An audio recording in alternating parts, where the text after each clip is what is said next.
जय आरसीएम। सबसे पहले मैं मिस्टर हंसराज सर जी का शुक्रिया अदा करना चाहूंगी कि उन्होंने आज मुझे स्टेज पे बोलने का मौका दिया है। Thank you so much sir, आज मुझे स्टेज पर इनवाइट करने के लिए। मेरा नाम कनिका कौशिक है और मैं भिवानी से बिलोंग करती हूँ। मैं एक MBA स्टूडेंट हूँ और साथ साथ इस प्यार से बिजनेस RCM की भी स्टूडेंट हूँ। मुझे RCM में ज्वाइन किए हुए अभी 2 महीने होने वाले हैं। 4 सितंबर को मुझे RCM में ज्वाइन किए 2 महीने हो जाएंगे। और मेरे अपलाइनर है इंदू जी और मिस्टर सतीश सोनी सर जी, और ग्रेट अपलाइनर है मिस्टर रविंदर तक्षय सर जी।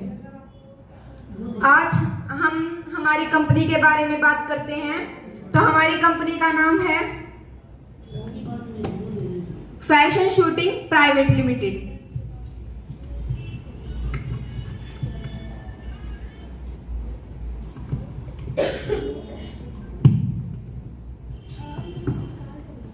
फैशन शूटिंग प्राइवेट लिमिटेड, जो कि हमारी कंपनी की घर है राजस्थान भीलवाड़ा के अंदर। इस कंपनी के फाउंडर कौन हैं? TC छाबड़ा सर जी, तिलोकचंद छाबड़ा सर जी। हमारी कंपनी के अंदर 1000+ प्रोडक्ट्स हैं और हमारे 1500+ यहाँ पे PUC हैं पूरे इंडिया के अंदर। आगे हमारी कंपनी के बारे में बात करते हैं। सबसे पहले हम बात करेंगे पैसे के ऊपर।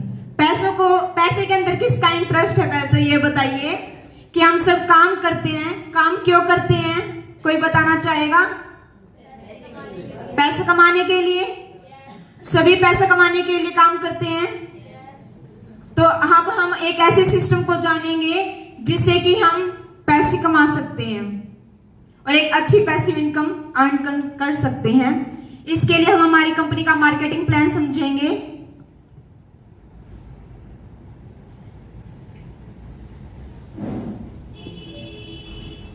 उससे पहले मैं बताना चाहूंगी हमारी कंपनी पहले 1977 में कपड़े का बिजनेस करती थी, लेकिन सन 2000 के अंदर ये डायरेक्ट सेलिंग के अंदर आई है।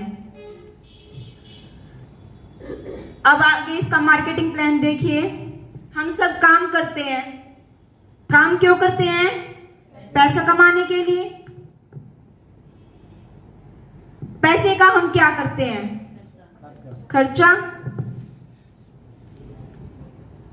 हम कहाँ करते हैं?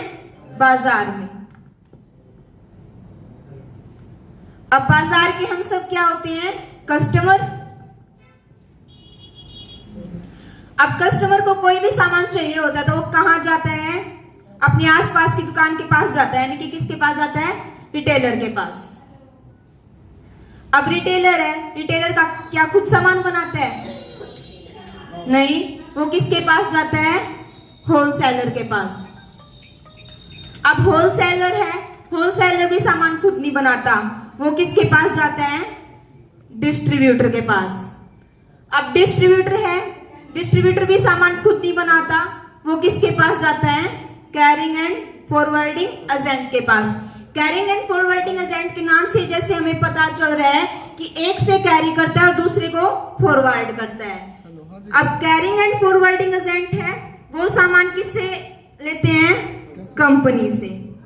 अब कंपनी सामान बनाती है, वो कस्टमर तक पहुंचने तक कितने कड़ी के बीच में जाता है? जैसे कैरिंग एंड फॉरवर्डिंग एजेंट, फिर डिस्ट्रीब्यूटर, फिर होलसेलर, फिर रिटेलर, यानी कि कंपनी से सामान इन सभी कड़ी के बीच में होने के बाद कस्टमर तक पहुंचता है।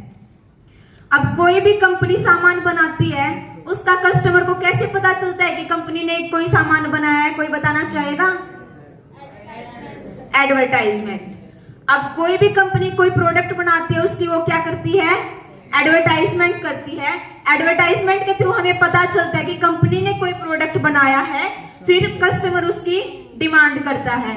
अब कस्टमर उस प्रोडक्ट की डिमांड करेगा तो किसको बोलेगा? रिटेलर को बोलेगा। रिटेलर किसको बोलता है? होलसेलर को बोलता है। होलसेलर डिस्ट्रीब्यूटर को, distributing carrying and forwarding agent को, और carrying and forwarding agent company को। यानी कि कंपनी ने माल बनाया और कस्टमर तक वो पहुंचने के लिए इस चैन के थ्रू ये कस्टमर तक तो सामान पहुंचता है। अब एक बात बताइए, कोई भी कंपनी अगर 50 रुपए का सामान बनाती है तो हमारे पास क्या 50 रुपए तक का सामान आता है? वो नहीं, कितने का आता है? 100 या फिर 100 प्लस का। अब कंपनी सामान बना रही है 50 का और हम दे रहे हैं उसको 100 या फिर 100 प्लस का, तो हम उससे डबल पैसा दे रहे हैं। यानी कि हमारी इनकम का 50% पैसा किसके पास जा रहा है? इन मेडिएटर्स के पास में। अब हमारे पास कस्टमर होते हैं 80% और ये मेडिएटर्स होते हैं 20%। यानी कि 80% लोगों का पैसा जो कि 50% है वो किन के पास जा रहा है? इन मेडिएटर्स के पास जा रहा है। यानी कि 80% लोगों का पैसा इन 20% मेडिएटर्स के पास जाएगा तो अमीर कौन होंगे? ये मेडिएटर्स होंगे या फिर हम होंगे? मेडिएटर्स होंगे। अब देखिए, ये मेथड हमारा कहलाता है ट्रेडिशनल मेथड। यानी कि हमारे पापा दादा परदादा अभी तक खरीदारी करते आए तो इस सिस्टम के थ्रू करते आए हैं, यानी कि इस चैन के थ्रू अभी तक खरीदारी करते आए हैं। लेकिन सन 2000 में डायरेक्ट सेलिंग हमारे बीच आया है। उसमें क्या समझा गया कि कंपनी डायरेक्ट कस्टमर को सामान बेचेगी और डायरेक्ट कस्टमर कंपनी से सामान खरीदेगा। उसके लिए कंपनी ने क्या किए, शहर में हर जगह अपने पिकअप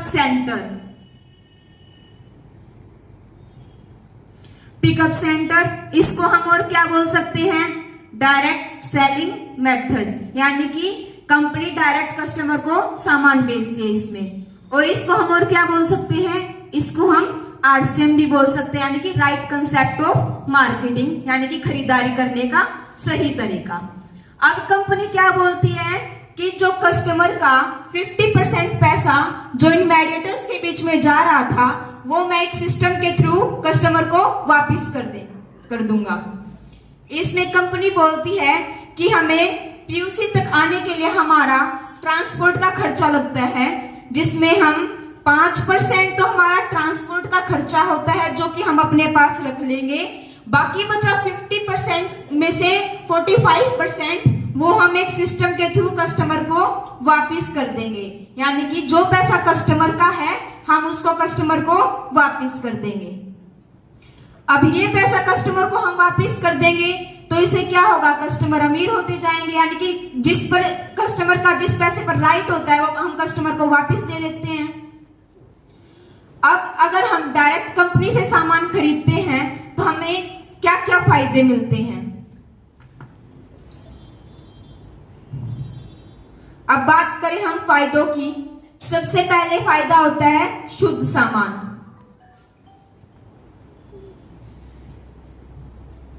अब शुद्ध सामान इसमें कैसे होता है कि हम डायरेक्ट कंपनी से सामान खरीदते हैं कस्टमर, तो बीच में हमारे पास कोई भी मेडिएटर नहीं होता। अगर बीच में कोई मेडिएटर नहीं होगा तो हमारे माल में मिलावट कौन करेगा? कोई नहीं। तो यानी कि हमें शुद्ध सामान मिलेगा। और अगर हम इस कड़ी के इस माध्यम से अगर सामान खरीदते हैं तो ये मेडिएटर्स अपने प्रॉफिट के लिए उस सामान में कुछ मिलावट कर देते हैं। लेकिन हम डायरेक्ट कंपनी से सामान खरीदते हैं तो इसे मेडिएटर न होने के कारण हमें शुद्ध सामान मिलता है। नंबर 2, स्वदेशी सामान। अब ये स्वदेशी सामान कैसे है? हमारी ये कंपनी इंडिया के अंदर है, यानी कि राजस्थान भीलवाड़ा के अंदर है। अगर हम हमारी इंडिया की कंपनी से माल खरीदते हैं तो हमारे देश की इकोनॉमी बढ़ेगी, यानी कि हमारे देश का विकास होगा, जिससे इससे हमें स्वदेशी सामान मिलता है। हमें स्वदेशी सामान खरीदना चाहिए। नंबर 3, पक्का बिल। अगर हम डायरेक्ट कंपनी से सामान खरीदते हैं तो हमें पक्का बिल मिलता है। अब आप बताइए, अगर हम आस पड़ोस की दुकान से सामान खरीदते हो हमें कोई पक्का बिल बना के देता है?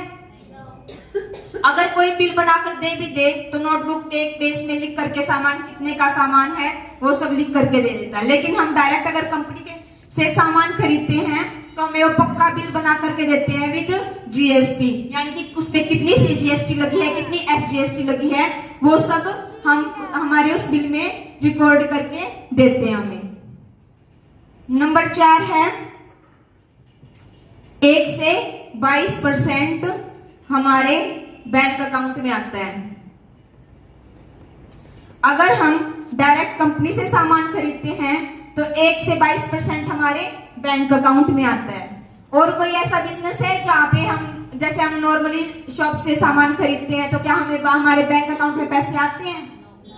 जी नहीं। लेकिन ये ऐसा बिजनेस है जिससे हमारे खरीदारी करने के साथ साथ हमारे बैंक में भी पैसे आते हैं।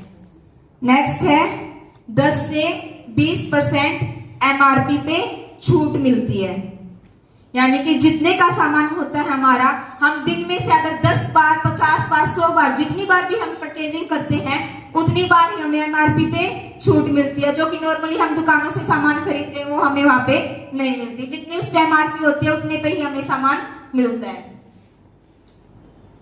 नेक्स्ट है 1 से 30 दिन के अंदर रिटर्न। अगर हमें कोई सामान पसंद नहीं आता है तो हम 1 से 30 दिन के अंदर रिटर्न करवा सकते हैं, उस सामान के बदले और दूसरा सामान भी ले सकते हैं या फिर हमने हमारे पैसे वापस भी ले सकते हैं। नंबर 7 है कंसिस्टेंसी प्लान, यानी कि हम लगातार 6 महीने तक सामान खरीदते हैं तो 7वें महीने हमें सामान फ्री मिलता है। नॉर्मली हम शॉप से खरीदते हैं, क्या हमें 7वें महीने सामान फ्री मिलता है? नहीं मिलता। लेकिन आरसी बिजनेस से हम अगर लगातार 6 महीने सामान खरीदते हैं तो 7वें महीने सामान फ्री मिलता है। नेक्स्ट है पैसिव इनकम या फिर रॉयल्टी। किसी को पता है जो आज नए साथी कितने जुड़े हमारे साथ? एक बार हैंड रेज करेंगे। ठीक है, तो किसी को पता है पैसिव इनकम या फिर रॉयल्टी इनकम कितने लोगों को मिलती है? नए साथियों से पूछा है मैंने एक क्वेश्चन, जरा बताएंगे किसी को पता हो तो। इंदु जी आप बताइए पैसिव इनकम कितने लोगों को मिलती है इंडिया के अंदर? पैसिव इनकम वैसे वो इनकम होती है कि अगर आप काम भी नहीं करते हैं तो भी आपको भी इनकम आएगी। अगर बात करें रॉयल्टी इनकम की तो 3 ऐसे पर्सन हैं जिनको भारत में रॉयल्टी इनकम मिलती है। फर्स्ट है साइंटिस्ट, सेकंड है सिंगर और थर्ड है राइटर। ये 3 बंदे हैं जिनको रॉयल्टी इनकम मिलती है। Thank you. हाँ जी, तो इनकम हमारी 2 टाइप्स की होती है, एक तो एक्टिव इनकम और एक पैसिव इनकम। एक्टिव इनकम वो होती है कि जितने टाइम हम काम करते हैं उतने टाइम हमें पैसा मिलता है। जैसे कि हमारे पापा, जैसे आप सभी जॉब करते हो, जितने दिन आप किसी भी दिन अगर जॉब में नहीं जाते हो तो उस दिन की आपकी सैलरी कट कर ली जाती है। कर ली जाती है? यस। और बाकी पैसिव इनकम जिसको हम रॉयल्टी इनकम भी बोलते हैं, ये वो इनकम है अगर हम एक लेवल तक काम ना भी करें तो भी हमारे पास पैसा आता है। जैसा कि इंदु जी ने बताया है, पैसिव इनकम 3 लोगों को मिलती है, साइंटिस्ट को, राइटर को और सिंगर को। आज जितनी बार भी किसी भी सिंगर के गाने कोई सुनते हैं तो उनकी फैमिली वाले को इनकम जाती है।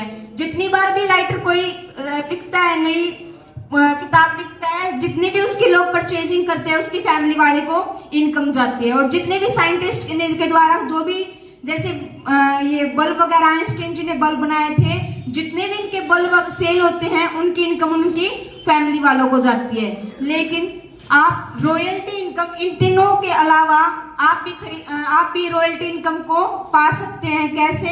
आरसीएम बिजनेस के माध्यम से आप इस रॉयल्टी इनकम के हकदार हो सकते हैं। नेक्स्ट है डबल धमाल। अगर आप कीसोल से, गामा ओरिजिनल से, न्यूट्रीचार्ज से जितने भी टीवी का बिजनेस करते हैं उतने टीवी हमें आरसीएम बिजनेस भी फ्री देता है, आरसीएम बिजनेस भी देता है। नेक्स्ट है रोजगार। इसके अंदर हम खुद को नहीं बल्कि और लोगों को भी रोजगार प्रदान करते हैं। हमारे साथ साथ हम लाखों करोड़ों लोगों को रोजगार प्रदान करते हैं। इसके साथ साथ हमारे पास बहुत सारे ऐसे फायदे हैं जो कि हमें आर्ट्स एंड बिजनेस से मिलते हैं। यहाँ पे तो वैसे स्पेस नहीं है, बाकी वरना मैं और भी कुछ बता देती आपको। इसके अलावा हमारे पास बहुत सारे फायदे होते हैं। इन सारे फायदों का लाभ हम कब उठा सकते हैं? जब हम KYC ओके कराते हैं। अब KYC क्या होता है? नो योर कस्टमर, यानी कि अपने कस्टमर को पहचान। नो योर कस्टमर हमारी KYC ओके कराने के लिए हमें क्या करना पड़ता है? हमारे कुछ डॉक्यूमेंट्स देने होते हैं जिससे हमारी KYC ओके हो जाती है। Number 1 Aadhaar card, number 2 PAN card, number 3 mobile number, number 4 bank passbook, number 5 nominee, number 6 passport size photo. इन सभी डॉक्यूमेंट्स के साथ हम हमारी KYC ओके हो जाती है और हम कंपनी के इन फायदों को उठा सकते हैं। अब रही बात मेरे आर्ट्स एंड बिजनेस ज्वाइन करने की। जैसा कि मैंने पहले आपको बताया था, मैंने आर्ट्स एंड बिजनेस ज्वाइन किया, अभी 2 महीने होने वाले हैं। पहले मेरा भी पर्पस था कि मैं आर्ट्स से MBA करने के बाद अपनी जॉब करूंगी, एक अच्छी सी कंपनी में एक रेपुटेड पोस्ट पे अपना काम करूंगी। लेकिन आर्ट्स एंड बिजनेस ज्वाइन करने का मेरा पर्पस, मेरा विजन क्लियर करने वाले कौन थे? इंदू जी और मेरे upliner mister Satish Soni sir जी। इन्होंने मेरा विजन क्लियर किया कि आर्ट्स एंड बिजनेस क्यों ज्वाइन करना चाहिए। उन्होंने मुझे इस बेनिफिट्स के बारे में बताया, पैसिव इनकम के बारे में बताया, मान सम्मान के बारे में बताया। अगर हम किसी भी कंपनी में जॉब करते हैं तो हम एक लिमिटेड एरिया के अंदर सिमट कर रह जाते हैं, यानी कि हमें उस कंपनी के अलावा और कोई बाहर वाला नहीं जानता। लेकिन इस बिजनेस के माध्यम से हम पूरे वर्ल्ड में, पूरी इंडिया में अपनी पहचान बना सकते हैं, मान सम्मान पा सकते हैं। अब फिर मैंने सतीश सोनी सर जी के बाद मैंने अपनी first offline meeting mister Ravindra Takshar sir ji की ली थी। वहां पे भी मैंने बहुत कुछ आरसीएम के बारे में सर से सीखा। फिर हम दादरी में एक मीटिंग हुई थी जिसमें मिस्टर सुदेश सैनी सर जी की एक मीटिंग हुई थी।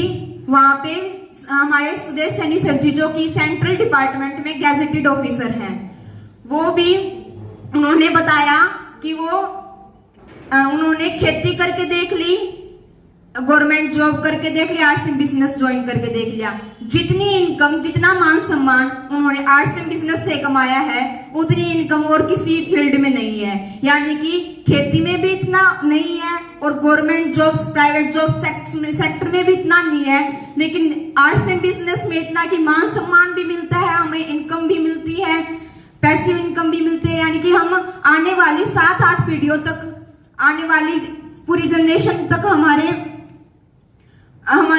इस इनकम का फायदा उठा सकते हैं।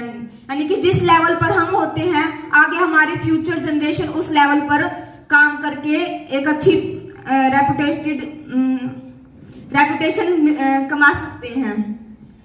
अभी मैं अपने इन्हीं शब्दों के साथ अपनी वाणी को विराम देना चाहूंगी। Thank you sir. बहुत शानदार, ग्रेट।